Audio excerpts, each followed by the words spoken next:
Hey there, finance enthusiasts.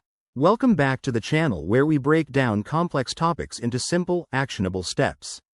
Today, we're tackling how to track investments in Simplifi, a game changer for anyone looking to keep tabs on their portfolio without the hassle. If you're new here, hit that subscribe button so you don't miss out on more money-saving tips. First off, let's quickly cover what Simplifi is.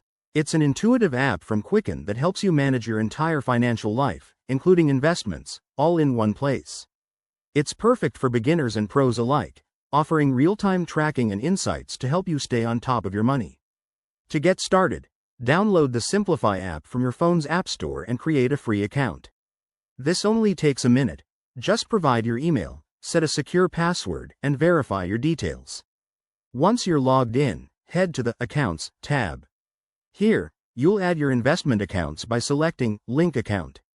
Simplifi supports major brokers like Vanguard, Fidelity, and Schwab, using bank-level security to protect your info.